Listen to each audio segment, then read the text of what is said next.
Hey, Caver here. I'm collecting some firewood for the winter. I got some yard maple back there buried, but all this stuff is ash, and I've got ash up here in the back of the truck I'm unloading.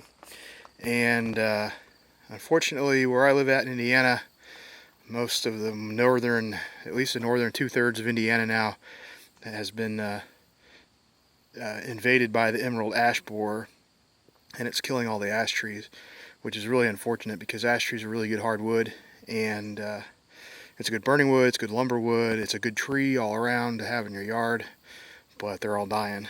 And so this is what the ash borer actually does. The ash borer came in through the port of Detroit, I think in some shipping crates, some wood that was some shipping crates came into the port of Detroit and has moved out through Michigan, Indiana, and Ohio. So the emerald ash borer will lay eggs in trees, and that larva grows inside between it's in the cambium layer, if I remember that right. It's the layer between the bark and the actual hardwood, and that's where the nutrients go up the tree, water and everything, capillary action, whatever pulls the water up, it's in that layer, that living layer of the tree, how the tree keeps itself fed and watered and whatever, nutrients. So the emerald ash borer gets between that layer, or gets in that layer, and you can see here, just creates all these little tunnels, if you will. It eats out that layer, and eventually, with all these crisscross patterns, it cuts through that cambium layer, and there's no longer any way for nutrients and water and whatever to come up through that layer, that living layer, and that's what ends up killing the emerald ash borer. And then the bugs emerge and go on to kill other trees. And here's some I don't know if you're going to be able to see these or not.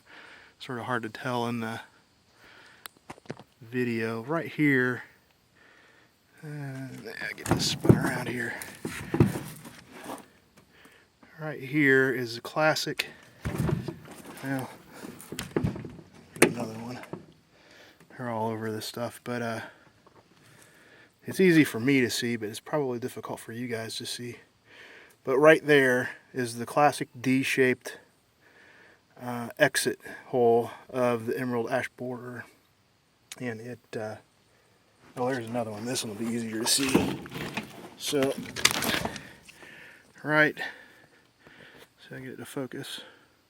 Right there is the classic exit hole of an emerald ash borer, the D. And if I remember right, the flat part of the D always is towards the ground. So this tree was up like that, and that's where the emerald ash borer exited the tree. Right there. Here we go. All right, so there's what the emerald ash borer does that kills the tree. Take care.